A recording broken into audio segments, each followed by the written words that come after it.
अस्सलाम वालेकुम वरहमतुल्लाहि वबरकातुहू।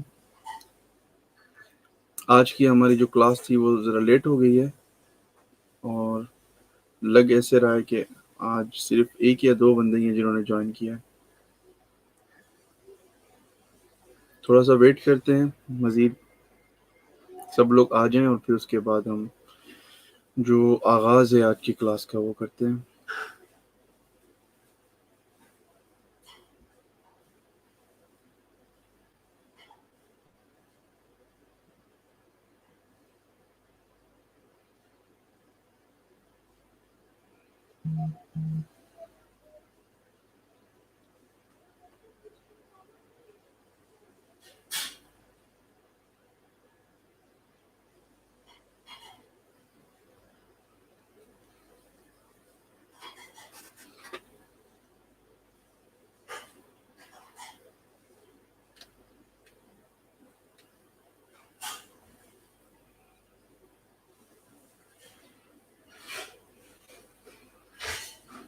थोड़ा सा मज़ीद वेट करते हैं, ज़रा ज़्यादा लोग आ जाएं।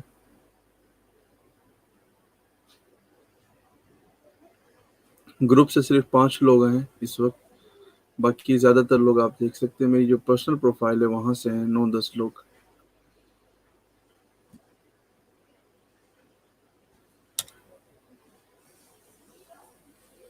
आज जो स्टूडेंट्स हैं हमारे, लगता है वो अभी तक अफ्तारी कर रहे हैं। कुछ इलाकों में ज़ाहिर है थोड़ी लेट भी होती है मेरे ख्याल से, इस वजह से कुछ में भी मगरिब की नमाज में मसरूफ़ होंगे। तो उम्मीद है ये वीडियो जब रिकॉर्ड होकर यूट्यूब पे अपलोड होगा तो आज जो है ना कुछ देर के बाद जो है ना सब लोग इसे देख लेंगे। कल हमने डोमेन, सर्वर, होस्टिंग और इन सब वेबसाइट्स और कुछ टूल्स के बारे में सीखा था, एसएसएल के बारे में सीखा था।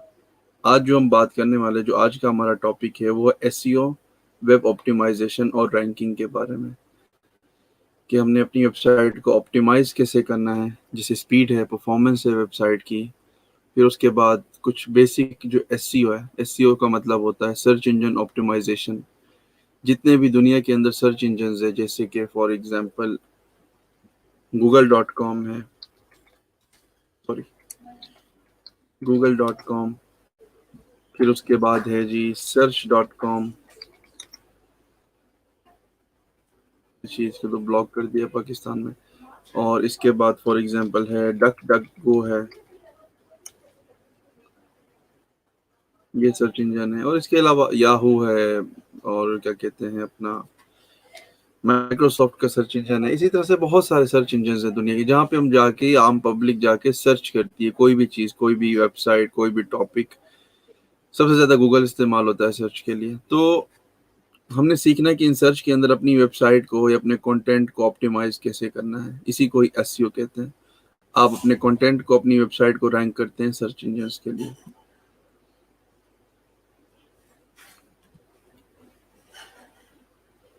ठीक है जी, 3 लोग आ गए हैं। सो आज की क्लास शुरू करते हैं। सबसे पहले तो हम बात करेंगे अपनी वेबसाइट और उसकी ऑप्टिमाइजेशन की।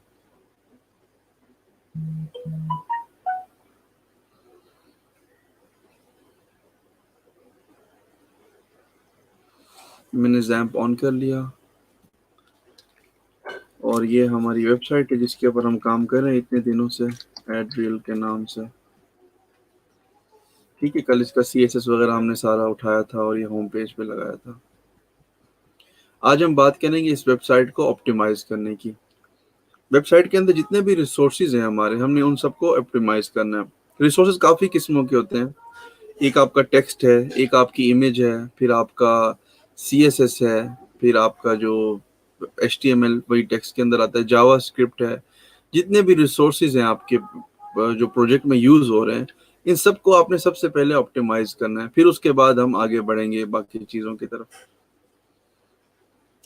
तो ऑप्टिमाइजेशन के लिए वैसे तो मैंने बहुत हद तक जितनी चीज़ें आपको अभी तक सिखाई हैं वो ऑप्टिमाइज ही हैं। बहुत हद तक चीज़ों को हमने बहुत लूज नहीं छोड़ा, लेकिन फिर भी मज़ीद इससे ज़्यादा भी ऑप्टिमाइज हम कर सकते हैं। उसका करने का तरीका ये है कि आपके जो एसेट्स हैं, जब आपकी वेबसाइट कंप्लीट हो जाती है ना, फॉर एग्जांपल ये वाली वेबसाइट है, जब ये कंप्लीट हो जाती है पूरी, हमने बना ली, डिजाइन कंप्लीट है, डन हो गया, अब हमने इसको वेबसाइट पे अपलोड करके फाइनल इसको जो है ना मार्केटिंग इसकी शुरू करनी है। तो उससे पहले हम क्या करेंगे, हमारे जितने भी रिसोर्सेज है उसको हम मिनिमाइज करेंगे। मिनिमाइज करने का तरीका ये है, सिंपली ये मैंने CSS की फाइल ओपन की,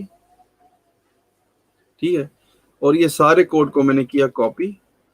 कॉपी करने के बाद मैं गया जी मिनिमाइजर के पास, minify.org, ये मैं अभी आप लोगों को सेंड करता हूँ। ये minify.org है। यहाँ पे मैंने अपना CSS, याद रहे यहाँ पे CSS सेलेक्ट होना चाहिए, और मैंने क्लिक किया मिनिफाई के ऊपर, ठीक है। और अब ये something some of did you post link unreachable script में भी इसके अंदर कुछ लिंक्स हैं, कुछ बहुत सारा ऐसा कंटेंट है, क्योंकि हमने वो कोड पेन से पूरा का पूरा उठा के यहाँ पे लगा दिया था, तो इसको इस वजह से ये जो है इसको मिनिमाइज नहीं कर पा रहा।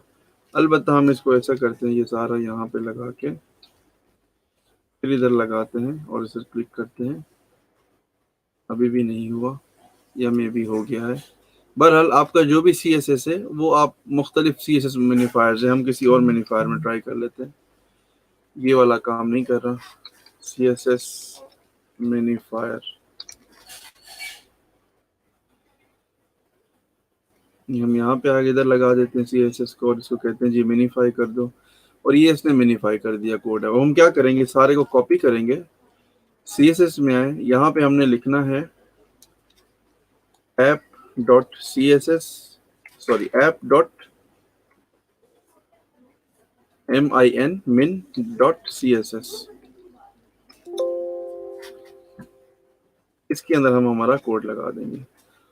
अब हम देखते हैं इन दोनों में फर्क कितना है, ये जो नॉर्मल वाला है और ये जिसको हमने मिनीफाई किया है। मिन का मतलब मिनीफाई है, ठीक है, सिर्फ हमें पता चले ये ओरिजिनल सोर्स है और ये हमने मिनीफाई किया। तो अब आप देख सकते हैं, इसको अगर हम करते हैं जी, ये कितने का है, ये 24 KB का है, और इसको देखें जो मिनीफाई हमने किया है ये 23, 1 KB हमने मिनीफाई कर दी। जिसे मैंने बताया ऑलरेडी जो हम कोड कर रहे हैं इसके अंदर वो मिनीफाई करके ही कर रहे हैं, क्योंकि इसमें हम एक ही लाइन के अंदर कोड लिख रहे हैं, लेकिन मजीद उसको मिनीफाई हमने कर दिया इस तरह से। और हम क्या करेंगे, हम अपने प्रोजेक्ट के अंदर जो हमारी हेडर की फाइल है, क्योंकि CSS का जो नाम हमने वहां पे दिया है वो मिनीफाइड वर्जन का नहीं है, जो डायरेक्ट ओरिजिनल रिसोर्स है, तो हम यहाँ पे सिंपली .min लिखेंगे और उसको हमने सेव कर दिया। इसी तरह से हमने जो जितने भी रिसोर्सेज हमारी वेबसाइट में यूज हो रहे हैं CSS के, उनको हमने मिनीफाई कर दिया। अब मैं करता ये हूँ कि ये cssminifier.com मैंने एक तो यहाँ पे सेंड किया, फिर उसके साथ मैंने जो हमारा आउटलाइन है इसके नीचे भी मैंने ये वेबसाइट लिख दी, ये उनके लिए, ये लोग जो बाद में आएंगे ये उनके लिए, और मैं यहाँ पे पेस्ट करता जाऊंगा सारी वेबसाइट जिसके ऊपर हमने काम करना है। अच्छा, जावास्क्रिप्ट भी हमारे पास होगी, हमने ज़ाहिर लिखी होगी किसी ना किसी चीज़ के लिए, तो आपने सिंपली ये ऊपर वाला JS सेलेक्ट करना है, minifire.org पे JS सेलेक्ट किया आपने, और आपकी जावास्क्रिप्ट की जो भी फाइल है प्रोजेक्ट के अंदर जो यूज़ हो रही है, एक तो ऑलरेडी हम जो बूटस्ट्रैप जो यूज़ कर रहे हैं वो मिनीफाइड है, इसमें आप देख सकते हैं ये bootstrap.min.js ऑलरेडी मिनीफाइड अवेलेबल है। अगर नहीं है या आपने पर्सनल अपना कोई जावास्क्रिप्ट लिखा है कुछ भी करने के लिए, तो ये मैंने जावास्क्रिप्ट ओपन किया, आप देख रहे हैं ये सारा कोड जावास्क्रिप्ट का, ये सारा हमने कॉपी किया, इधर आए पेस्ट किया, और इसको हमने बोल दिया इसको मिनीफाई कर दो। समथिंग मे बी इस वेबसाइट में कुछ प्रॉब्लम है, फिलहाल ये काम नहीं कर रही, तो हम अगेन JS मिनीफायर के नाम से देख लेते हैं। ये आ गई एक और, यहाँ पे हमने ये लगाया जावास्क्रिप्ट, इसको मिनीफाई करने को बोला, ये थोड़ा सा टाइम लेगा और उसके बाद आप देखें ये मिनीफाई हो गया, ठीक है। तो इसका भी मैं आपको लिंक दे देता हूँ,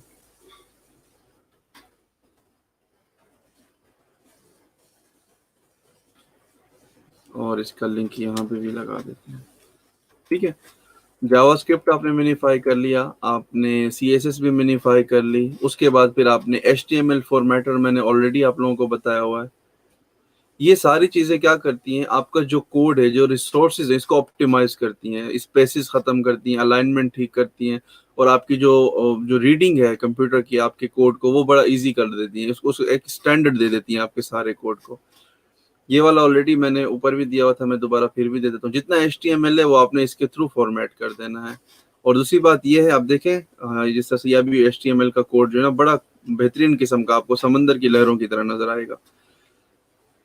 और ये लिंक मैंने यहाँ पे सेंड किया आप लोगों को। इसके साथ हमारे पास ये आउटलाइन में भी मैंने ऐड कर दिया, ठीक है। और इनके साथ मैं लिख भी देता हूँ, ये CSS है, और ये JS है, और ये है जी HTML। जो भी आप कोड करते हैं उसको ये मिनिफाई करके फॉर्मेट करके बेहतरीन कर देगा। अच्छा, अब हमारे पास जो चौथी चीज है वो है इमेजेस। इमेजेस को, फॉर एग्जांपल इसके अंदर हमारे पास इमेजेस यूज हो रही हैं। हमारा जो प्रोजेक्ट है ये वाला, ये आप देख सकते हैं यहाँ पे जितनी भी इमेजेस, ये कंटेंट वगैरह यूज हो रहा है, ये तो क्योंकि हमने डाउनलोड नहीं की थी।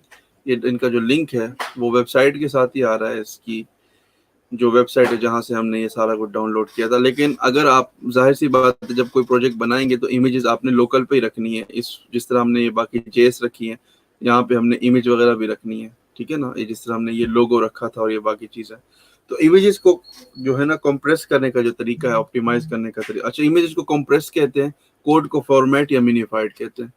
तो इमेजेस को हमने कंप्रेस करना है। पहले मैं एग्जाम्पल के तौर पर एक इमेज जो है ना डाउनलोड कर लेता हूँ अपने पास। सर्वर में htdocs, इधर आगे एड्रियल एसेट्स IMG, इसका नाम रख दिया फोन, ठीक है। ये इमेज हमारे पास आ गई। इसका जो टूल है उसका नाम है, वैसे तो टूल्स और वेबसाइट्स बहुत ज़्यादा है मुख्तलिफ किस्म की। मैं वो चीज़ें आप लोगों के साथ शेयर कर रहा हूँ जो पर्सनली मैं अपने प्रोजेक्ट्स के लिए इस्तेमाल करता हूँ। Kraken ऑप्टिमाइजर,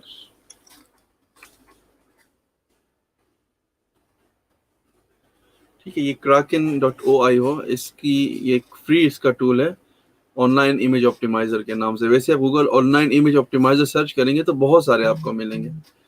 तो ये इसका URL है, इसको भी हम सेव कर लेते हैं और यहाँ लगा देते हैं, और इधर भी स्लैक पे भी मैं शेयर कर देता हूँ। लिंक आउटलाइन में जरूर जी मैं कर रहा हूँ, साथ साथ में वो सबके पास शो होगी, ठीक है। ये इमेज के लिए आ गया। अब हम करेंगे ये कि हमने सिंपली इमेज को अपलोड करना है यहाँ से।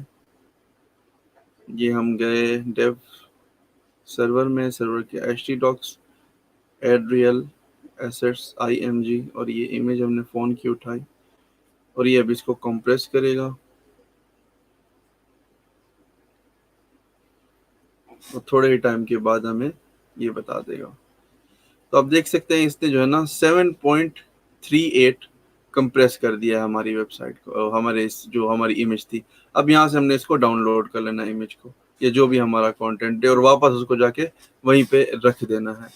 अच्छा, इसके बाद आपने ये सारी चीज़ें ऑप्टिमाइज करने के बाद आपने फिर पूरी वेबसाइट को भी तो चेक करना होगा ना कि आपकी पूरी वेबसाइट की जो परफॉर्मेंस है वो कितनी अच्छी है, ठीक है ना। उसके भी मुख्तलिफ टूल्स हैं। अब पूरी वेबसाइट आपने चेक करना है उसका रेट क्या है। एक तो है GT मैट्रिक्स, ये काफ़ी ज़्यादा जो है ना इस्तेमाल होती है। इसका लिंक भी मैं दे रहा हूँ आप लोगों को। आपने जैसे कि सारा कंटेंट अपलोड करके अपने तौर पे आपने सारा कुछ कर लिया और आपको लगता है अब ये बेहतरीन जो है ना काम हो गया है,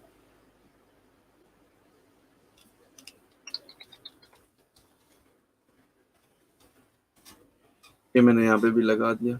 GT मैट्रिक्स के ऊपर आपने सिर्फ अपनी वेबसाइट का URL देना। जब सारा काम आपने कर लिया, वेबसाइट कंप्लीट हो गई, रिसोर्सेज ऑप्टिमाइज हो गए, आपने GT मैट्रिक्स पे आप अपना लिंक देना है यहाँ पे। अब हमने वो बनाया था टेस्ट के नाम से, skit.com और एड्रियल फॉर एग्जांपल, ये हमारा पेज था ना।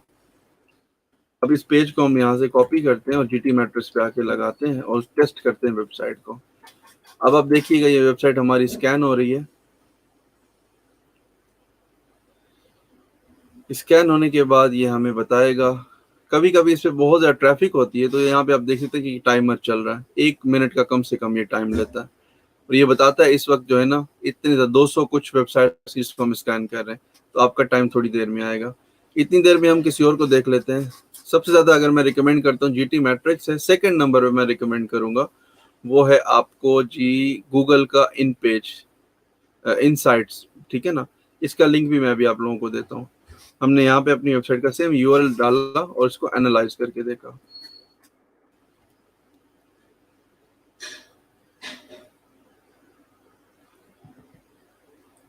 तो अब देखिए ये जो कोड हमने किया है ये गूगल हमें बता रहा है मोबाइल के लिए ये 77% ऑप्टिमाइज है, मतलब के मजीद ये 26% ऑप्टिमाइज हो सकती है।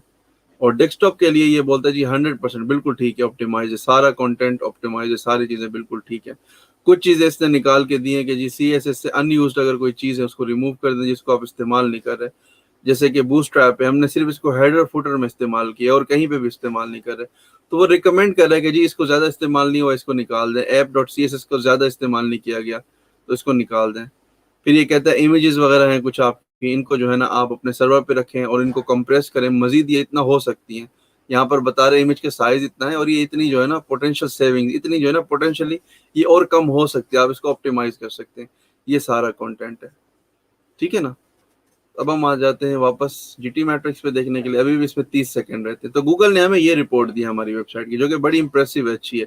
लेकिन क्योंकि हमारी वेबसाइट पे कोई कंटेंट इतना ज्यादा नहीं है, सिंपल सा पेज है, तो इतना तो उसने बताना ही है। लेकिन जब भी आप कोई प्रोजेक्ट कंप्लीट करते हैं ये इसको अपने प्रोजेक्ट को ये सारी टेस्टिंग, इसकी परफॉर्मेंस की, कंटेंट की, ऑप्टिमाइजेशन की, ये करनी बहुत जरूरी है। अदरवाइज जो नेक्स्ट फेज है हमारा रैंकिंग वाला SEO के लिए सोशल मीडिया पे, ये सारी चीजें वो इतना अच्छा रिजल्ट हमें नहीं देगा, क्योंकि जाहिर है किसी और की वेबसाइट या कंटेंट इससे ज्यादा ऑप्टिमाइज होगा ज्यादा। क्योंकि गूगल के लिए सबसे ज्यादा चीज अब मैटर करती है 2020 में, वो ये है कि कोई भी वेबसाइट टाइप करे और वो फौरन से ओपन हो जाए, बस उसको टाइम नहीं लगना चाहिए। गूगल चाहता है कि 1 सेकंड भी ना लगे, ठीक है। आप अगर देखें गूगल की अपनी जो वेबसाइट है, अगर इतनी बड़ी जो दुनिया की मतलब one of the largest company जो है IT की, उसकी अपनी वेबसाइट के अंदर कुछ भी नहीं है, सिर्फ एक इनपुट है, 2 बटन है और एक लोगो लगा हुआ है। और उसका सारा फोकस है फंक्शनैलिटी के ऊपर, डिजाइन और ये सारी चीजें जो है ना वो गूगल इतने रिकमेंड नहीं करता, ठीक है ना। तो आपने भी कोशिश ये करनी है कि ज्यादातर चीजों को भरना नहीं है। जिस तरह पाकिस्तान में हम लोग वो जो हमारा जो ट्रक है हमारे, जो जिसे ट्रेडिशनल आर्ट कहते हैं, हमने हर तरह से ट्रक को जो है, हालांकि उसका काम ही नहीं है, उसने वो दिखाना ही नहीं है कि मैं मॉडर्न हूँ या मैं फैशनिस्ट हूँ या मैं कुछ भी हूँ। ट्रक का काम होता है आपने उसे लोडिंग करनी है, आपने उसको साफ रखना है। लेकिन इसी तरह से हम लोग हर चीज के अंदर इतना दबा देते हैं, इतना डिजाइन घुसा देते हैं कि अगर आप हमारी शादियों पे भी देख लें, दुल्हा दुल्हन ने इतना ज्यादा चीजों को पहना हुआ होता है, दूल्हे ने हार पहने होते हैं, पैसों के बड़े बड़े नोट, मतलब वो सीधा एक पर्ची में भी दिए जा सकते हैं। लेकिन क्योंकि हमारी फितरत है कि हम चीजों को इतना भर देते हैं, दबा देते हैं, और एक्चुअल जो मकसद होता है वो खो जाता है कहीं पे। तो चीजों को सिंपल रखना है हमेशा से। अगर आप इसको देखें, जिस वेबसाइट पे हमने प्रैक्टिस किया है एड रियल की, कहाँ गई जी, ये हमारी वेबसाइट है। तो ये देख सकते हैं आप, बिल्कुल सिंपल, उसने टेक्स्ट भी कितने बड़े बड़े लिखे हैं ताकि सिर्फ समझ आए यूजर को, ठीक है ना। वो मतलब सारी चीजें बिल्कुल क्लियर हो। तो ये जो मॉडर्न डिजाइनिंग है ना आज के दौर की, उसमें ज्यादा इम्प्रेस नहीं करना है, ज्यादा उसमें ये है कि फायदा पहुंचाना है। आपने अगर कोई वेबसाइट बनाई है वो कितनी ज्यादा खूबसूरत है, इससे ज्यादा मैटर नहीं करता कि उसकी फंक्शनलिटी कितनी अच्छी है। अगर आपकी वेबसाइट 100% खूबसूरत है और कोई अभी तक खो जाता है डिजाइनिंग में, लेकिन वो किसी काम की नहीं है, मतलब उस पर कोई फायदा नहीं है किसी को, ना वो कुछ पढ़ सकता है वहां पे, ना कुछ उससे कोई बिजनेस कर सकता है, ना उसे कुछ खरीद सकता है, ना उसकी कोई फंक्शनलिटी सही से काम करे, तो उसका कोई फायदा नहीं है। लेकिन अगर आपकी वेबसाइट का डिजाइन बिल्कुल सिंपल सा है, बिल्कुल सिंपल जैसे गूगल ने बनाया हुआ है, आप देख सकते हैं, बिल्कुल सिंपल सा, कुछ भी नहीं है इसके अंदर, लेकिन वो बहुत काम की है, उसकी फंक्शनलिटी बहुत पावरफुल है, तो आपकी जो वेबसाइट है वो कामयाब है, ठीक है। तो ये लेक्चर देने का मकसद ये था कि जितना भी आपने कोड करना, डिजाइनिंग बनानी, ज्यादा उसको आपने लहंगे नहीं पहनाने, ज्यादा उसके ऊपर आपने वो पैसों की वारियां नहीं करनी, आपने सिंपल वेबसाइट बनानी है। सिंपल कॉन्सेप्ट होगा, इजी होगा समझने के लिए, किसी के लिए यूजर फ्रेंडली होना चाहिए। अगर कोई स्कूल नहीं भी गया, कोई अनपढ़ भी आ जाता है वेबसाइट पे, तो उसको भी एक मतलब यूजर इंटरफेस से चीजें समझ आ जानी चाहिए कि क्या हो रहा है, कैसे हो रहा है। ना कि ऐसा हो कि बहुत तालीम याफ्ता आदमी भी आपकी वेबसाइट पे आए और वो ढूंढता रहे कि बटन कहाँ पर है, प्रेस कहाँ करना है, लिखना कहाँ पर है। ये चीजें बहुत ज्यादा मैटर करती हैं। ठीक है, तो सबसे पहले जो आपका इंटरफेस और ये सारी चीज़ सिंपल हो। सेकेंडली जो कोड आप करेंगे उसको हमने ऑप्टिमाइज करना है। ये मैंने ऑलरेडी कुछ आपको चीज़ें बता दी हुई हैं। इन सब चीज़ों से गुजार के ही आपने अपनी वेबसाइट को आगे लेके जाना है। अब हम आगे बढ़ते हैं SEO की तरफ, सोशल इंजन ऑप्टिमाइजेशन की तरफ। ये क्या भला होती है, कैसे करते हैं और उसका फ़ायदा कितना ज़्यादा है। अब मैं आता हूँ जी, गूगल पे ही रहते हैं बल्कि। अब मैं यहाँ पे लिखता हूँ गूगल के अंदर, फॉर एग्जांपल एक कीवर्ड है एक्सपीडिया API इंटीग्रेशन।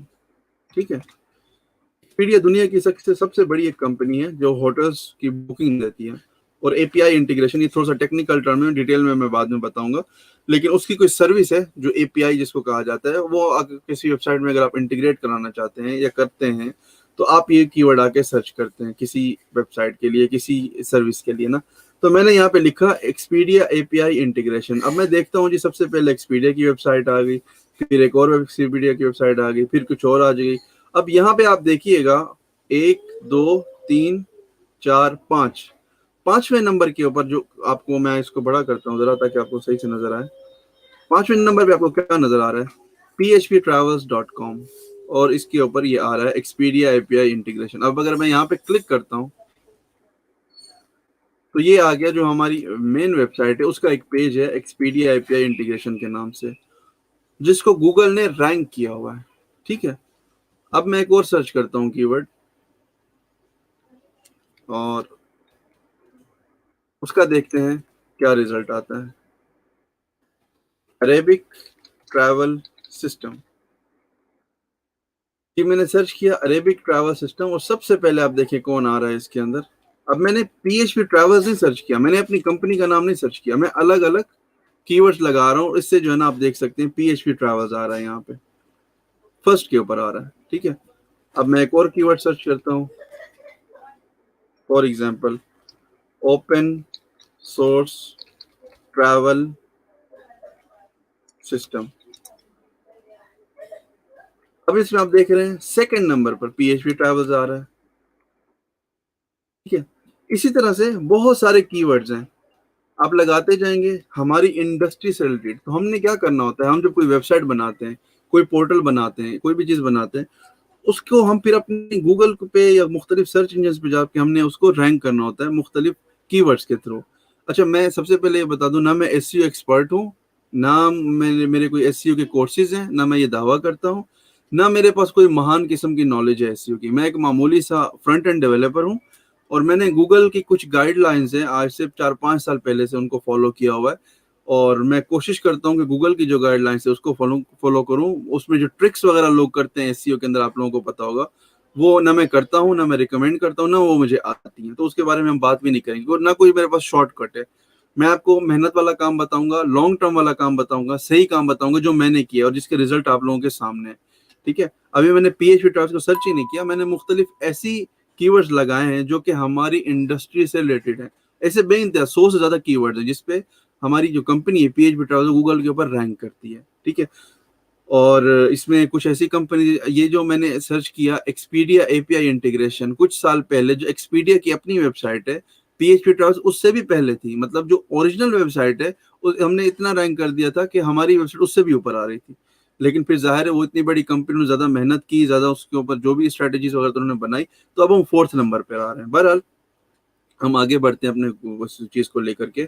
तो बताना मैं ये चाह रहा हूँ कि जितनी भी मैं SEO की बात आपको बताऊंगा वो बहुत ही बेसिक और सिंपल होंगी, उसमें कोई जादू टोने नहीं होंगे, कोई ट्रिक्स और ट्रुक्स नहीं होंगी, और ना ही कोई रातों रात वाला होगा। आपको मेहनत करनी पड़ेगी, आपको बहुत ज्यादा काम करना पड़ेगा।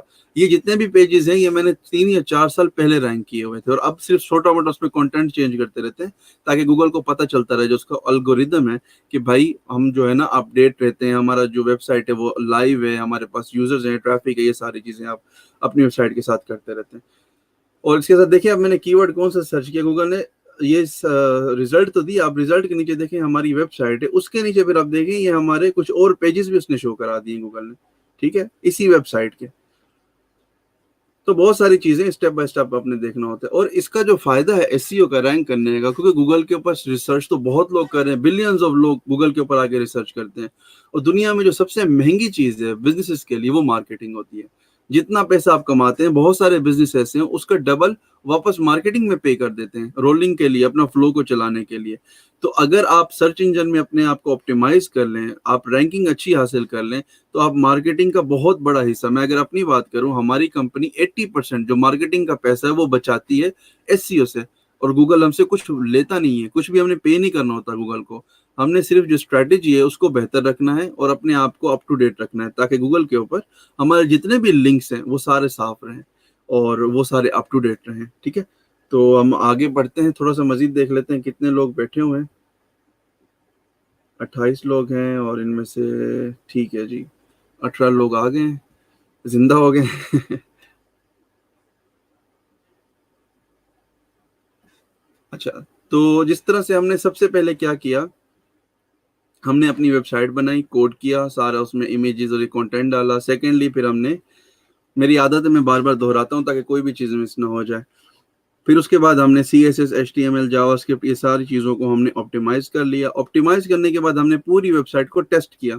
ठीक है, अब ये हमारा रिजल्ट आ गया है इससे, GT मैट्रिक्स से। गूगल से तो बहुत पहले आ गया था, गूगल ने तो कहा जी 100% ठीक हो, लेकिन GT मैट्रिक्स क्या बोल रहा है जी, हमारी जो स्पीड है वो ई के बराबर है, तकरीबन 57 जो है ना हमें वो दे रहा है। लेकिन जो हमारा स्कोर बता रहा है वो बता रहा है जी, जो स्लो का स्कोर है वो इतना है जी 70, जो कि बहुत अच्छा है। ABC में, सी कैटेगरी में हम फॉल कर रहे हैं। ठीक है, अच्छा, इसके बाद जो हमें ये बता रहा है पूरा जो पेज लोड होने में कितना टाइम लगा है, इसको 1 सेकेंड और तो 0.3 जो है ना सेकेंड लगे। यूँ समझ लें कि 1.5 सेकेंड के अंदर ये पेज लोड हो गया हमारा। तीसरा इसमें बता रहे हैं कि पूरे पेज का जो साइज था ना, जिसमें इमेजेस, कंटेंट सब मिला के, ये टोटल जो है ना इतना बना है जी, कोई 916 KB बना है। इसके बाद ये बता रहे हैं कि पूरे पेज के अंदर जो रिक्वेस्ट थी, जो रिसोर्सेज थे, अलग अलग लिंक्स सारी, जिनको इस वेबसाइट ने कॉल किया सबको ताकि डाटा सारी लिंक्स दें, वो 40 है। ठीक है, तो हमने जब ये सारा रिजल्ट हमारे पास आ जाता है, मैं इसीलिए कह रहा था कि मैं GT मैट्रिक्स को ज्यादा प्रेफर करता हूँ, क्योंकि ये इसकी जो रिपोर्टिंग है ये बड़ी डीपली आती है। और कोई पता नहीं है, हो सकता है 3-4 महीने बाद गूगल की रिपोर्टिंग इससे भी अच्छी हो, लेकिन ये डिपेंड करता है। सारे टूल्स अच्छे होते हैं, जिस तरह मैं हमेशा कहा करता हूँ। मेरा जो पसंदीदा है वो ये ज्यादा टूल है, मैं यहाँ पे ज्यादा चीजों को चेक करता हूँ। अच्छा, अब नीचे रिपोर्ट हमारे पास ये दे रहा है, ये जो है ना हमारे पास कुछ सर्व्ड इमेजेस हैं। ये बता रहा है कि जी ये सारी आपकी इमेजेस हैं जो कि मजीद बेहतर हो सकती हैं, जिस तरह वो गूगल ने हमें बताया था। यहाँ पे बता रहे हैं ये 80% रिडक्शन हो सकती है। ठीक है, और बहुत बार ये आपको जो इमेजेस हैं इनको ये ऑप्टिमाइज भी आपको करके दे देते हैं, इस तरह के जो टूल्स होते हैं। ठीक है, नीचे हम आ जाते हैं, इनेबल कंप्रेशन। वो बता रहे हैं जी कंप्रेशन जो है ना सर्वर के ऊपर आपने कंप्रेशन लगानी होती है रिसोर्सेज के लिए। उसके बोलते हैं जब आप कंप्रेस कर देंगे तो इससे जो है ना ये 86% मजीद ये रिड्यूस हो जाएगा। तो आप अंदाजा करें, जब 80% आपके रिसोर्सेज सारे ऑप्टिमाइज हो रहे होंगे तो होगा क्या, अल्टीमेटली आपकी जो वेबसाइट है वो A कैटेगरी में आ जाएगी, या मैक्सिमम B में आएगी, और पेज लोड भी आपका फास्ट हो जाएगा। ठीक है, अच्छा, क्योंकि हमने पूरे का पूरा HTML सीधे उठा के ऐसे ही लगा दिया था, उसमें उसको HTML को क्लीन नहीं किया, उसमें लिंक्स क्लीन नहीं किए, तो यहाँ पे रिक्वेस्ट बहुत ज्यादा जा रही है इस वजह से। तो इसी तरह से ये सारी चीजें नीचे हैं, ये पूरी हमें रिपोर्ट देता है। जाहिर है हर पेज का जो कंटेंट होता है वो डिफरेंट होता है, जो भी आप कंटेंट बनाएंगे, डिजाइन करेंगे, वो काफी डिफरेंट होगा, उसमें काफी सारी चीजें होंगी मुख्तलिफ किस्म की। तो उसको आपने फिर यहाँ पे उसकी जो नीचे ये जो आपको एक एडिशनल इंफॉर्मेशन दे रहा है, इसको आपने स्टडी करना है, रीड करना है, और एक एक चीज को आपने ऑप्टिमाइज करना है। मेरे केस में अगर मुझे 1.3 सेकेंड में पेज लोड हो रहा है और कैटेगरी C भी आ रही है तो मेरे लिए इतना इनफ है, मैं इससे ज्यादा मेहनत नहीं करूंगा। हाँ, अगर बहुत ज़्यादा टाइम मेरे पास फारिग होगा तो मैं मेहनत करूंगा, अदरवाइज जो C कैटेगरी है ये मेरे लिए ये बहुत बड़ी है, मतलब ये भी एक बहुत अच्छी पोजीशन है। नॉर्मल लोगों की C क्या, मतलब इससे भी बहुत आगे चले जाते हैं। तो अब हम वापस आते हैं एसईओ की तरफ। एसईओ के लिए हमने, जिस तरह मैंने बताया, वेबसाइट बना ली, कंटेंट लिख लिया, ऑप्टिमाइज कर लिया, सारा कुछ हो गया। अब हमने इस वेबसाइट का सबसे पहले बनाना है साइट मैप। ठीक है, साइट मैप कहते हैं, एक XML जनरेट होता है आपकी पूरी वेबसाइट का, जिसमें आपकी पूरी वेबसाइट के लिंक्स होते हैं। ठीक है, वो आप मैनुअली भी लिखना चाहें तो लिख सकते हैं, लेकिन वो बड़ा टफ हो जाएगा। उसके लिए मैं एक टूल आपको प्रेफर करता हूँ, या फिर आप सिंपली यहाँ पे गूगल पे आके सर्च करें साइट मैप जनरेटर। ये सबसे पहला जो आपको ये आ रहा है, ये आप देखें site map, XML site map generator. हमने साइट मैप बनाना है अपनी वेबसाइट का, उसके अंदर सारे लिंक्स होंगे और वो सारे जो साइट मैप है हम गूगल को सबमिट करेंगे कि गूगल भैया ये हमारी वेबसाइट है, इसके अंदर ये सारे लिंक्स हैं, इन सारे लिंक्स को अपने सर्च इंजन के अंदर क्रॉल कर लो। क्रॉल का मतलब ये कि सबमिट कर दो और जब कोई यूजर सर्च करेगा तो उसको हमारे इस पेज पे भेज देना। ठीक है, अब स्टेप बाय स्टेप हम चलते हैं। ये वाला साइट मैप का जो मैं है आपके साथ यहाँ पे शेयर करता हूँ। कहाँ गया स्लैक? ये है जी स्लैक, ये यहाँ पे आ गया और इसके बाद मैंने ये लिंक यहाँ पे शेयर कर दिया एसईओ के लिए।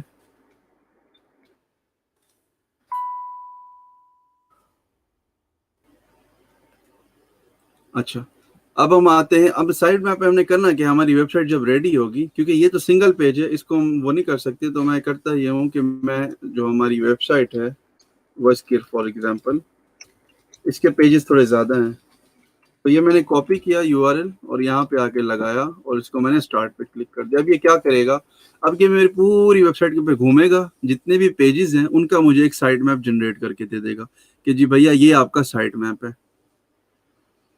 देखिए इसने बना दी, कि पेजेस बहुत ज्यादा नहीं तो इसने जल्दी से कर दिया हमें। ठीक है, तो अब हम यहाँ पे क्लिक करते हैं व्यू साइट मैप पे। ये हमारी वेबसाइट का साइट मैप आ गया। इसके अंदर नीचे हमें ये बता रहा है 1 2 3 4 5 6 HTML के पेजेस हैं जो इसको मिले हैं, या 6 लिंक्स है इस पूरे वेबसाइट की जो इसको मिली है।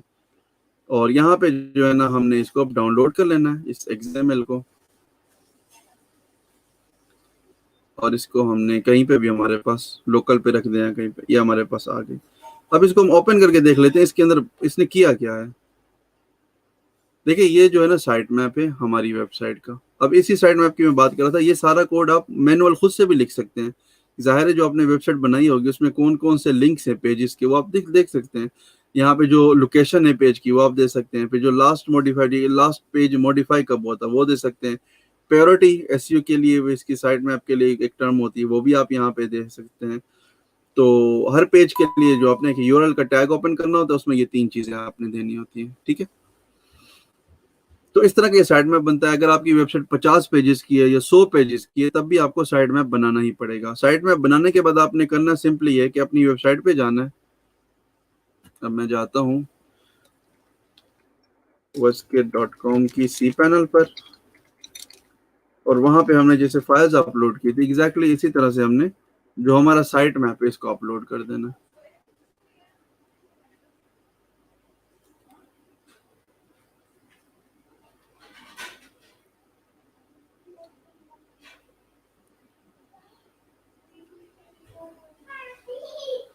ये जी हम आ गए पब्लिक HTML में, यहाँ पे हम अपलोड पे आ जाएंगे और यहाँ से हमने फाइल सेलेक्ट कर ली, होम पेज पे हमने उसको डाला था। Site map where are you, ये आ गई, ये साइट मैप आ गई। ये हमने लिखा वस्किर, अपलोड हो गई फाइल। अब हमें आगे लिखेंगे साइट मैप .xml जो उसका एक्सटेंशन है। तो ये हमारा साइट मैप आ गई। मैं आप लोगों के साथ भी शेयर कर रहा हूँ, आप लोग भी इसको अपनी तरफ से देख सकते हैं। आपको ऑलमोस्ट हर वेबसाइट का साइट मैप मिलेगा, हर वेबसाइट का जिसने भी गूगल पे रैंक करना होगा। मैं आपको दिखाता हूँ, ये हमारी phptravels.com है और इसका जी ये साइट मैप .xml, ये आप देख सकते हैं, ये सारे लिंक्स जो है ना इसका साइट मैप बना हुआ है। अब हमने यही साइट मैप का जो लिंक है ये गूगल को हमने सबमिट करना होता है, और गूगल फिर इन लिंक्स को अपने एल्गोरिदम में, अपने सर्च इंजन में क्या करता है, सबमिट करता है, ताकि इससे रिलेटेड जितनी भी चीजें जब कोई सर्च करे तो गूगल उसे दे दे। अब हमने जाके गूगल के ऊपर अपना साइट मैप सबमिट करना है। सबमिट करने के लिए हमने जाना पड़ेगा गूगल के वेब मास्टर के ऊपर। फॉर एग्जाम्पल हम सिर्फ वेब मास्टर लिखते हैं तो हमें गूगल दे देगा, Google/webmaster। ये जो है ना गूगल का कंसोल है, या फिर आप सर्च डॉट गूगल के ऊपर भी जा सकते हैं। यहाँ से जाके आपने अपना जो है ना सबमिट करना होता है। ये भी मैं आपको दे रहा हूँ और इसको हम आउटलाइन में भी ऐड कर देते हैं। ये गूगल का वेब मास्टर का पैनल है। यहाँ पर हमने सबसे पहले आना है और इधर क्लिक करना है। क्लिक करने के बाद ऐड प्रॉपर्टी पे लगाना है। यहाँ पे अब ये हमें बोलेगा जी वेरीफाई करो आपकी वेबसाइट पे, क्योंकि हर कोई तो गूगल पे आके ना सबमिट कर देना। तो सबसे पहले आपने अपनी वेबसाइट को वेरीफाई भी करना है। वेरीफाई करने का तरीका क्या है, आपने सिंपली अपनी वेबसाइट का यहाँ पे लिंक दे दें।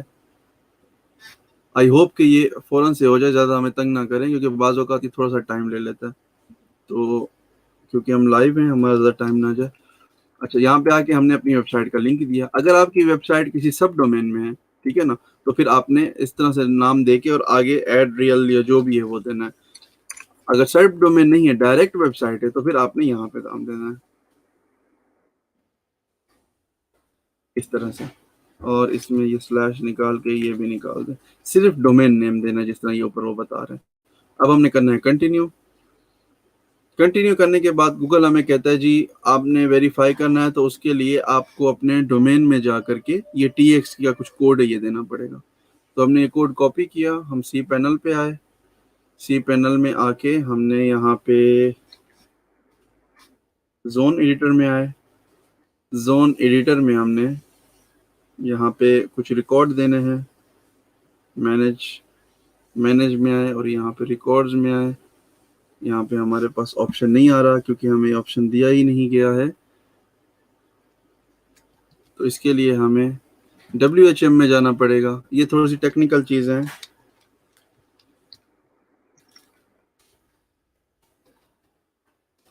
एक तरीका गूगल का और भी होता है, जिससे आपको वो कहता है कि जी आप ये कोड लगा दें, तो उससे आपको भी हम वेरीफाई कर सकते हैं।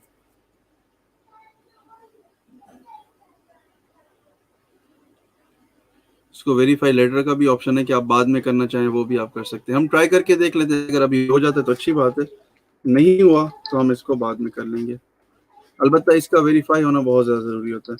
तो अब ये गूगल ने जो कोड हमें दिया है, ये सिंपली आपने अगर होस्टिंग कहीं से ली हुई, आप उसे कोड दे देंगे कि भाई ये लगा दो यहाँ पे, तो वो आपको लगा देगा।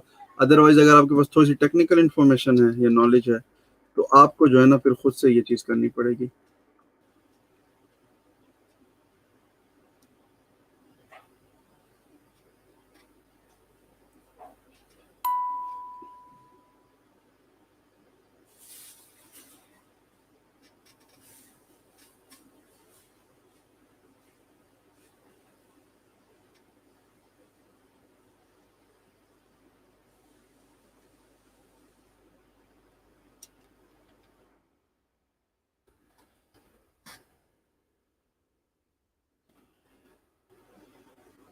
ये जी मैंने गूगल के लिए ऐड कर दिया है। अब हम देखते हैं कि गूगल साहब क्या कहते हैं।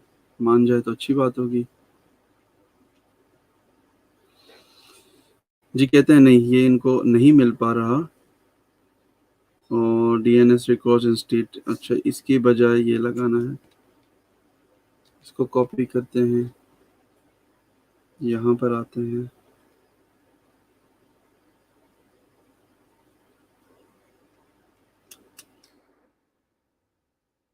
ये आप कोड देख रहे हैं, वो कह रहा है उसकी बजाय जो है ना आप ये कोड लगाएं जो कि हमने यहाँ पर लगाया था।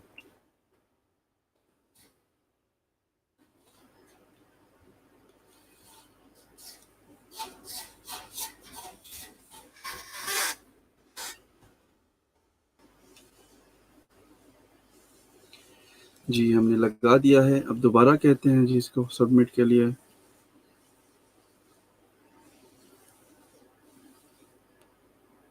कभी कभी जब आप TXT या गूगल का जो भी वेरीफाइड कोड होता है वेबसाइट पे लगाते हैं, तो उसको थोड़ा सा टाइम लगता है और वो फ़ौरन से अपडेट नहीं करता। तो इसके लिए हमें थोड़ा सा टाइम देना पड़ेगा, ताकि हमारा जो वेब सर्वर जहाँ पे हमने ये TXT का कोड दिया है, इसको अपडेट होने में थोड़ा सा टाइम लगता है।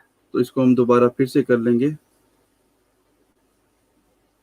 जी कोड हमने लगा दिया था, बिल्कुल सही लगा हुआ है कोड, लेकिन वो अभी तक अपडेट नहीं हुआ है। बहरहाल, तो हम आगे बढ़ते हैं। ये वेरिफिकेशन का जो प्रोसेस है, ये होने के बाद आपने करना ये होता है वेरीफाई लेटर।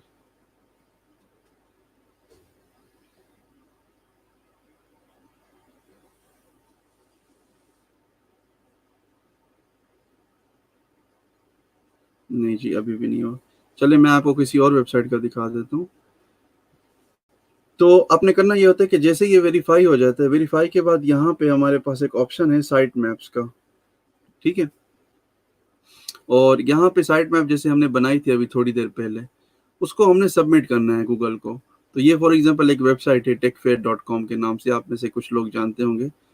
यहाँ पे ये हमें यूआरएल दे रहा है, इसके आगे सिर्फ हमने लिखना होता है sitemap.xml और इसको हमने सबमिट कर दिया। जैसे ही हम सबमिट करेंगे तो आप ये नीचे देख सकते हैं एक साइट मैप ऑलरेडी मैंने सबमिट की हुई और स्टेटस क्या आ रहा है, सक्सेस। अब मैं इसके ऊपर क्लिक करता हूँ तो जैसे मैंने क्लिक किया ये मुझे क्या बता रहा है, site map process successfully, Google ने इसको कर दिया था। और उसके बाद जो है ना गूगल को 14 यूआरएल मिले इस साइट मैप के अंदर से और गूगल ने इसको इंडेक्स कर लिया है अपने पास। अब हम देखते हैं क्या क्या जो है ना इंडेक्स पेजेस हुए हैं। तो हमें ये बता रहा है उन पेजेस में 3 इश्यूज थे, तो 3 एरर्स थे, 1 इशू है। और ये इस तरह से हमें पूरी उसकी हिस्ट्री दे रहा है कि फलाना जो है ना यूआरएल हमें नहीं मिला। ये नीचे आप उसकी मजीद हिस्ट्री और डिटेल्स देख सकते हैं। ये वो बता रहे हैं ये 3 पेजेस हैं जो कि हमें वेबसाइट से नहीं मिले। बाज़ों का ऐसा होता है आप वेबसाइट को एडिट करते रहते हैं, चेंज करते रहते हैं, तो गूगल का जो क्रॉल है, जो बोट है, वो गूगल का जब आता है आपकी वेबसाइट पे तो उसको यूआरएल्स नहीं मिलते, तो वो वक्तन वक्फे से आपको बताता रहता है कि ये पेज का आपका मिसिंग है, ये इशू है। और इन सारी चीज़ों को रेगुलरली आपने चेक करना होता है। लेकिन इनिशियली जो जो मेन चीज़ है ना वो सिर्फ यही है कि आपने साइट मैप बनाया, गूगल के ऊपर आए, वेबमास्टर पे वेबसाइट को वेरीफाई किया, वेरीफाई करने के बाद अपना साइट मैप आपने सबमिट कर दिया। 2 या 3 दिन के बाद आपका मैक्सिमम आपका रिजल्ट आना शुरू हो जाएंगे। आप अपना ओवरव्यू देख सकेंगे कि कितनी ट्रैफिक आ रही है, क्या कीवर्ड्स आ रहे हैं, ये सारी चीज़ें आप यहाँ पे देख सकते हैं। मजीद इसकी बहुत और चीज़ें भी हैं, आप मतलब डीप में अपनी पूरी वेबसाइट को एनालाइज कर सकते हैं। ठीक है, तो बेसिक जो चीज़ थी ना वो ये थी। अच्छा, इसके बाद जो इससे एक स्टेप इसकी ज़्यादा ज़रूरी है वो ये कि साइट मैप को सबमिट करने से पहले आपने कीवर्ड्स और क्या कहते हैं अपना कुछ HTML के आपने एट्रीब्यूट्स हैं, गूगल की एक स्कीमा है SEO की। फॉर एग्जांपल मैं लिखता हूँ SEO स्कीमा, एक तो जनरेटर है कि आप जनरेट कर सकते हैं, क्योंकि हर पेज के अंदर वो इन्फॉर्मेशन डालनी भी तो जरूरी है ना कि उस कीवर्ड से वो बंदा सर्च करके आए। लिंक तो मिल गई गूगल को, लेकिन गूगल को आपने ये भी तो बताना है ना कि भाई कि इस पेज के अंदर जो कोड है वो क्या चीज़ का है। ये एक टूल है, आप इसको इस्तेमाल करके स्कीमा बना सकते हैं। फिर वो स्कीमा का जो जनरेटेड कोड होगा जेसन की फॉर्मेट में, जावास्क्रिप्ट में, वो आपने हर पेज के अंदर आपने देना है। अगर आपकी वेबसाइट स्टैटिक है, अगर डायनेमिक है, जिस तरह फुल्ली PHP में बनी हुई है, डाटाबेस में, उसमें बहुत सारी चीज़ें उसके अंदर इस्तेमाल हो रही हैं, तो उसमें फिर आपको ज़ाहिर है कि जो है ना डायनामिक स्कीमा बनाना पड़ता है और वो थोड़ी सी जो है ना मजीद एक नेक्स्ट लेवल की चीज़ है, उसको भी हम इंशाल्लाह आगे जाके समझेंगे। लेकिन फिलहाल जो समझने की चीज़ है वो सिर्फ एक ये है। दूसरी जो चीज़ है, आपने जो आपका हेडर है, हर पेज के अंदर आपको जो हेडर है वो डायनामिक करना पड़ेगा। वो आप सेम ना करें तो अच्छा होगा। फॉर एग्जाम्पल ये हमने हेडर ओपन किया, यहाँ पे जो हमने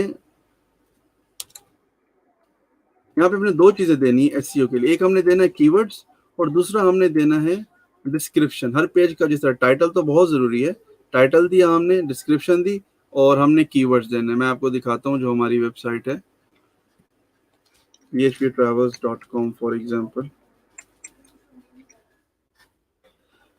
अब देखिएगा ये होम पेज है और ये जो है ना डेमो पेज है, ये 2 पेजेस मैंने ओपन किए। ठीक है, अब इस पेज को मैं Ctrl+U प्रेस करता हूँ और इसका सोर्स कोड आ गया। अब इस सोर्स कोड के अंदर आप 2 चीजें देख रहे होंगे, HTML के हमने टैग्स लगाए हैं। एक का नाम है टाइटल, ये तो ऑलरेडी हमारे पास हमने दिया हुआ है। एक चीज है उसका नाम है डिस्क्रिप्शन, ये इसके अंदर हमने पूरे पेज का डिस्क्रिप्शन देना है, छोटा सा 250 वर्ड्स का। उसके बाद हमने कीवर्ड्स देने हैं, यहाँ पे आप देख सकते हैं। फॉर एग्जाम्पल मैं अगर ये दोनों को कॉपी करके वहां ले जाऊं मजीद आपको दिखाने के लिए। दूसरी चीज आपने ये देखनी कि हर पेज का डिस्क्रिप्शन अलग होगा और कीवर्ड्स अलग होंगे, ताकि गूगल को समझ आए कि ये कीवर्ड्स इस पेज के लिए हैं। तो फॉर एग्जाम्पल ये वाला पेज है कीवर्ड्स का, आप देखिए इसके अंदर क्या लिखा हुआ है, phptravelsbooking.com और ये सारी चीजें। इसी तरह से जो सेकंड पेज होगा उसकी अगर आप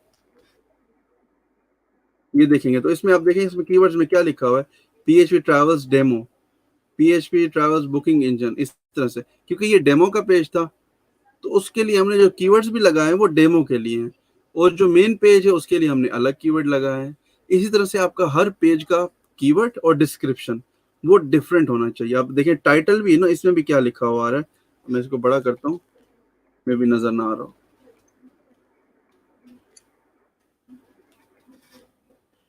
अब देखिए जो टाइटल है उसमें क्या लिखा हुआ है कि जी ये डेमो स्क्रिप्ट टेस्ट ड्राइव है। इसी तरह से आपने हर पेज के अंदर 3-4 चीजें देनी होती है। तो अब यहाँ पे हम ये दे देते हैं और इसके अंदर हम डिस्क्रिप्शन को खाली कर देते हैं और इसका भी कंटेंट हम खाली कर देते हैं।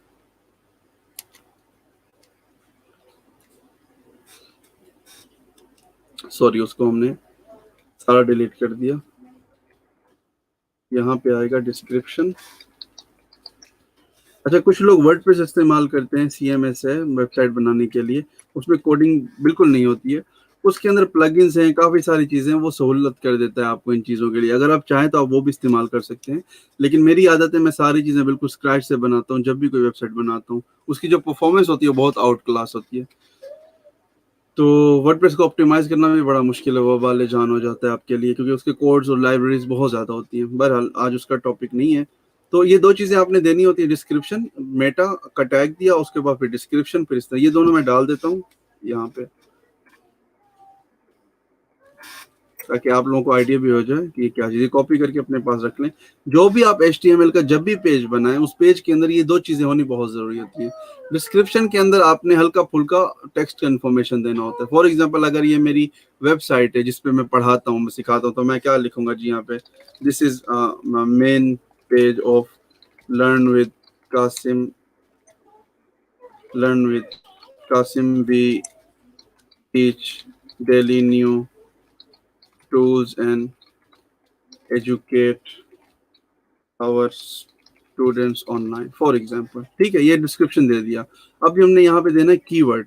तो कीवर्ड में हमने वो वर्ड देना है, जैसे मैंने आपको दिखाया था, मैंने कुछ कीवर्ड सर्च किए और उसकी बेस के ऊपर गूगल ने हमारी वेबसाइट को रैंक करके शो कर दिया, सेकंड पर, फर्स्ट पर, थर्ड पर, इस तरह से। तो यहाँ पे आपने वो कीवर्ड्स देने, लेकिन हर कीवर्ड जो है ना सेपरेटेड होगा कोमा के साथ। आपने एक कीवर्ड लिखना है फिर कोमा। फॉर एग्जाम्पल मैं यहाँ पे लिखता हूँ लर्न विद कासिम, फिर उसके बाद कोमा देता हूँ। तो इसका मतलब ये है कि ये एक कीवर्ड है, उसमें आपने बेशक 4 अल्फाज लिखे, 10 अल्फाज लिखे, जैसे आपने कोमा दे दिया तो ये काउंट होगा एक कीवर्ड। अब इसके बाद आप स्पेस दे दें या बगैर स्पेस के आप लिख लें। मेरी आदत है मैं स्पेस लेके लिखता हूँ। स्पेस दे के फिर आप इसके बाद जो अगला कीवर्ड है वो आप लिख दें जी। आप लिख दें for example learn online front end development. ठीक है, और फिर मैंने कोमा दे दिया, ये दूसरा कीवर्ड हो गया। तो इसी तरह से हमने हर पेज के कीवर्ड्स देने होते हैं। अब इस कीवर्ड की बेस के ऊपर गूगल का जो एल्गोरिदम है, जो उसका सर्च इंजन सिस्टम है उसका, उसको पता चलता है। एक तो उसके पेज के लिंक्स आ गए, फिर उसके बाद उस पेज का थोड़ा सा डिस्क्रिप्शन आ गया कि इस पेज के बारे में क्या है, फिर उसके बाद आपने कीवर्ड भी दे दिया। तो इस तरह जो गूगल का कंप्यूटर है, समझ लें, जो उसका बॉट है, जो भी उसका सिस्टम है, आप उसको एजुकेट कर रहे हैं अपने पेजेस के बारे में। जी मैंने ये पेज बनाया, ये इसका लिंक है, ये इसके बारे में ये है, और ये इसका कीवर्ड्स है ये, ताकि जब कोई सर्च करे तो वो एग्जैक्टली इस कीवर्ड की बेस पे नहीं लेके आएगा।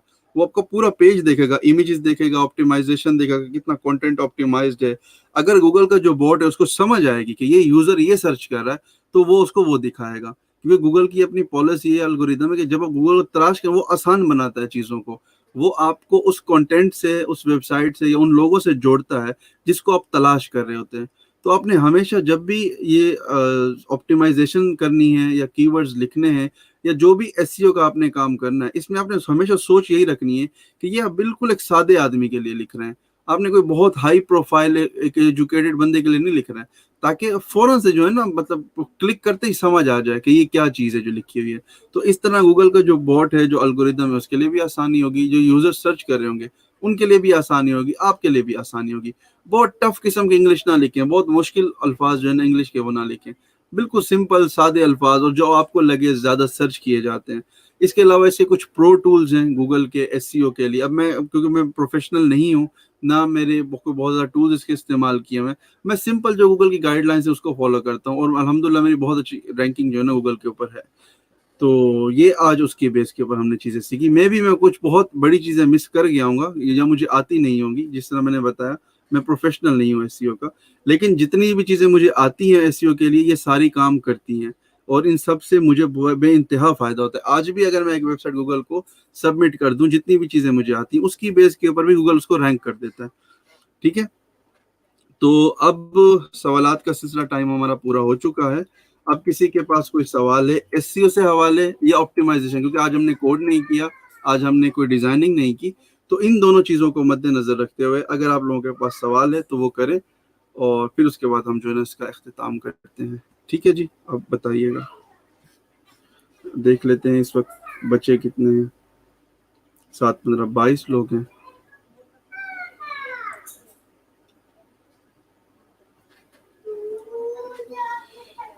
जी जनाब, सवालों का भरमार।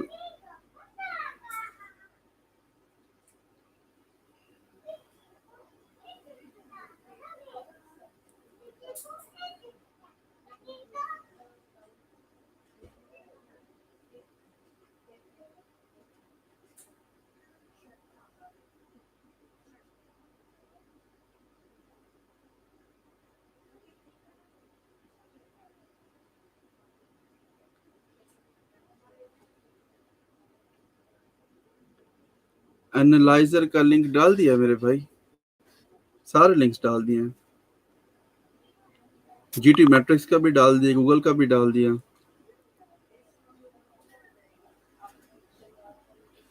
नहीं, बिल्कुल भी रेजोल्यूशन में फर्क नहीं पड़ता। अलबत्ता जो इमेज की साइज है ना वो उसमें फर्क पड़ता है। फॉर एग्जाम्पल, एक इमेज है 400 पिक्सल की, और आपने यकीनन जब वेबसाइट पे उसको लगाना है, छोटा करना है या बड़ा करना है, तो जब आप उसको एनालाइज करते हैं, उसको जब ऑप्टिमाइज करते हैं, तो ऑप्टिमाइजर क्या करता है, वो देखता है पूरे वेबसाइट के फ्रेम को, और देखने के बाद जब उसको समझ आता है कि यार ये इमेज तो 400 पिक्सल की है, लेकिन भाई साहब ने छोटी करके इसको लगाया हुआ है, यहाँ पे श्रिंक किया हुआ है इमेज को, तो जरूरत ही नहीं है इसको 400, इसी इमेज को ये छोटा कर दे, इसी इमेज को ये 200 पिक्सल का कर दे, तो वो फिर आपको सजेस्ट करते हैं कि आप बजाय 400 के इसको 200 कर दें। और उस 200 जब आप उसको काट के या उसको क्रॉप करके आप उसको छोटा कर देते हैं, तो इमेज का रेजोल्यूशन ओरिजिनल भी रहता है और वो कम भी हो जाता है। और ऑप्टिमाइजर से क्वालिटी का फर्क नहीं पड़ रहता, क्वालिटी ऑलमोस्ट सेम ही रहती है। How to link your local host with domain. Local host को डोमेन के साथ लिंक करना क्यों है? मतलब आप ये कह रहे हैं कि आपका अपना जो पीसी है उसको, अगर देखिए इसका तरीका है, बहुत साल पहले इसके ऊपर रिसर्च भी मैंने किया था, लेकिन उसका फायदा नहीं है। बजाय अपने लोकल पीसी को आप उसके साथ करें, इसमें एक तो आपका जो पीसी है उसको 24 घंटे लाइव रहना पड़ेगा वेबसाइट लगाने के लिए। ठीक है ना, वेबसाइट के ऊपर इसको चलाने के लिए एक तो आपको 24 घंटे लाइव रहना पड़ेगा, दूसरी जो आपके पास इंटरनेट की स्पीड है वो इतनी अच्छी नहीं है, तो अगर कोई आपके डोमेन पे आता भी है तो आपके कंटेंट को लोड होते हुए, शो करते हुए वो बड़ा टाइम लेगा। तो इससे बेहतर नहीं है कि आप 3-4 हजार रुपए इन्वेस्ट कर दो और आपकी वेबसाइट 24 घंटे एक हैवी सर्वर के ऊपर जो है ना लाइव रहे। तो ये सोल्यूशन नहीं है जिस तरह आप सोच रहे हैं, इस तरह करना भी नहीं चाहिए, अच्छी प्रैक्टिस नहीं है। सर, वेब सर्वर लेने के बाद उस पर अपनी वेबसाइट कैसे डिप्लॉय करते हैं? सर ये मैं बता चुका हूँ ऑलरेडी, माजरत के साथ। अभी मैंने ये सवालात के सिलसिले से पहले पूछ लिया था कि जो सवालात हैं वो सिर्फ एसईओ के हवाले से होने चाहिए और जो कंटेंट ऑप्टिमाइजेशन है इसके हवाले से होने चाहिए। आगे फ्यूचर में क्या होने वाला है या पास्ट में जो हो गया उसके बारे में फिलहाल बात नहीं होगी। तो अगर मजीद कोई सवाल हैं तो काइंडली पूछ लें। हमारे पास 4 मिनट और हैं। 8:25 पे आज हम क्लोज करेंगे।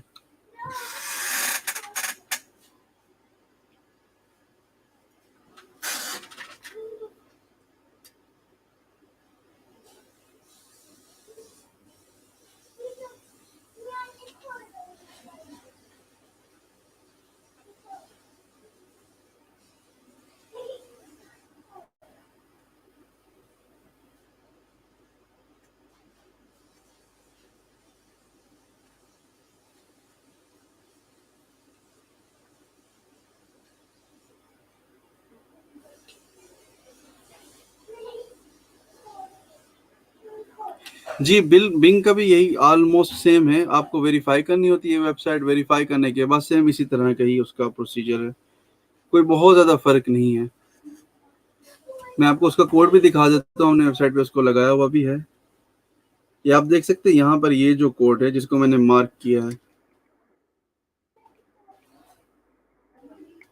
ये आप देख रहे होंगे कि जो मेटा MS माइक्रोसॉफ्ट वैलिडेट 01 और ये आगे कंटेंट का नंबर दिया हुआ है, ये आप अपनी वेबसाइट पे लगाते हैं। इससे जो आपकी वेबसाइट बिंग पे वेरीफाई हो जाती है, फिर उसके बाद अपने लिंक्स और साइट मैप और ये सारी चीजें आप वहां पे पोस्ट कर सकते हैं।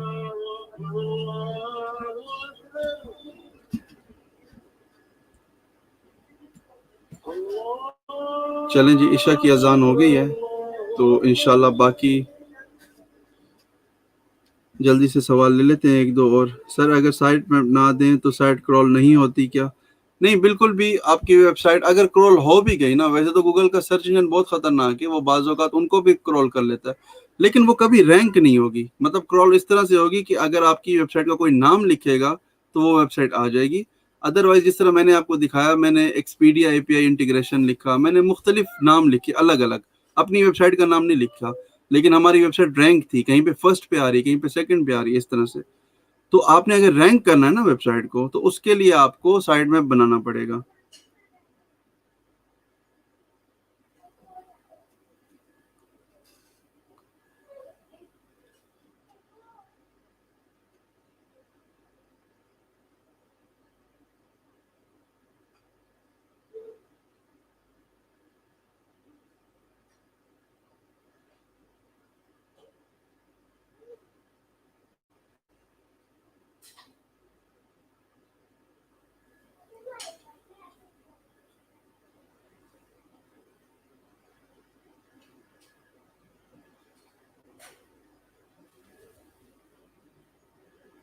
जी, टास्क यही है, आप वेबसाइट जो आपने बना रहे हैं मेरी तरह से, जिस तरह मैंने ये लिखी है, इसको आपने सारे कंटेंट को ऑप्टिमाइज़ करना है, मिनिफाई करना है, मिनिफाई करने के बाद इमेजेस को ऑप्टिमाइज़ करना है, ऑप्टिमाइज़ करने के बाद आपने उसका साइट मैप बनाना है, साइट मैप बनाने के बाद आपने उसको गूगल के ऊपर सबमिट करना है। अब आपको बहुत सारी फ्री होस्टिंग भी मिल जाती है, मैं कोशिश करूँगा आज की डेट में फ्री होस्टिंग कहीं से निकाल के मैं आप लोगों को लिंक सेंड कर दूँ, ताकि आप लोग अपना वहाँ पे फ्री में जो है ना वेबसाइट को अपलोड करके ये एसईओ की टेस्टिंग और ये सारी चीज़ें भी साथ में करते रहें, ठीक है?